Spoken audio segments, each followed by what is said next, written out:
exhale, relax that jaw. Breathe in, expand those lungs, and exhale. Last one, all the way to your toes. Breathe in, and let out an ah. It's a wondrous thing, the breath of life, is it not? Joseph Campbell thought so.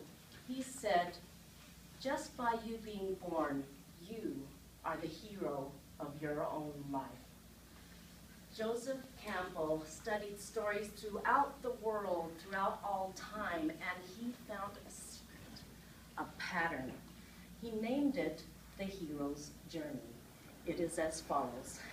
You're born, you're already the hero, you've got this rodeo. Then you are called to the quest, usually accompanied by a mentor, like Obi-Wan Kenobi, who then helps you down the road of trials, fighting your demons and dragons, or maybe you find yourself in the labyrinth of fear, in confusion and doubt, or perhaps you're in the belly of the whale of fear, only to get spat out the other side, hopefully learning a few lessons, which you then get to gather up and share with your community as the boon, as the Holy Grail. This hero's journey runs through all stories, whether it be a myth, a play, a book, or a movie. My favorite hero's journey movie is It's a Wonderful Life, starring Jimmy Stewart playing the role of George Bailey, who wants to travel the world, build skyscrapers, build bridges, none of which he accomplishes. Life had a different plan for him. He got married, he had children, and when his father died, he reluctantly took over the Bailey Building and Loan and said, I'll do this if only to keep people from having to crawl to old man Potter, the rich, miserly banker in town, who later accused George of malfeasance. When George brought forth his collateral in the form of a $500 life insurance policy, Potter sneered at him and said, George, you're worth more dead than alive.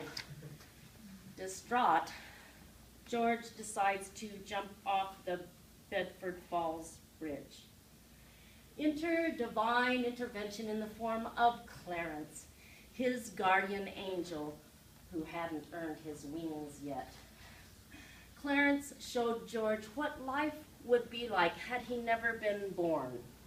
Clarence said, you know, a man leaves a mighty hole where his life has been. You see, George, you really had a wonderful life. George gets it, runs home, doesn't care what trials he has to face.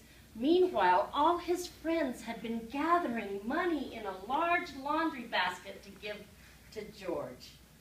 Also under the tree was a present from Clarence, a Mark Twain novel in which was inscribed, no man is a failure who has friends.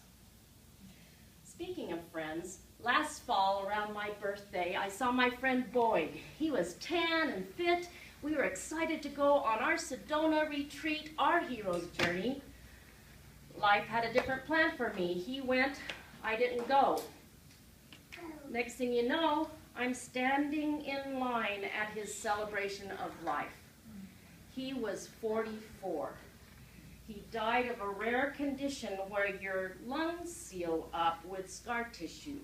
You can't breathe in or breathe out. Makes you grateful for that breath, doesn't it?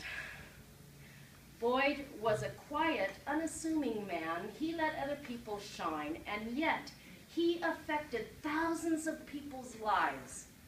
Boyd left a hero's legacy.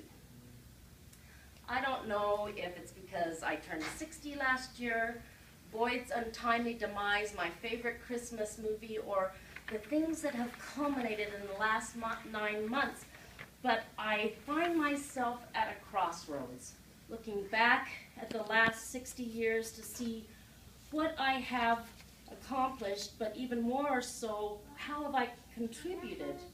And then looking forward to the hopefully next 20 years, who knows because all we really have is this present moment.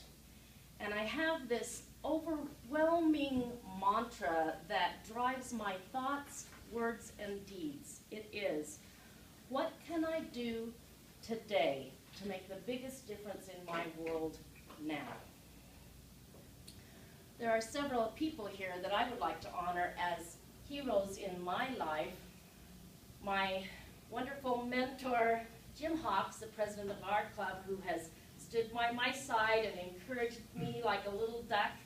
And beautiful Ellie Thompson, who last year took me under her wing and helped me move through the competitions I'd never competed. And I would really like to thank you and everyone, in fact, that's here. Your beautiful smile, that you always smile at people up here. You are heroes in my life because you showed up. We couldn't stand up here and do this craziness without you. So whether you are here to support the speakers, smile, or do some wonderful act of kindness, what are you doing?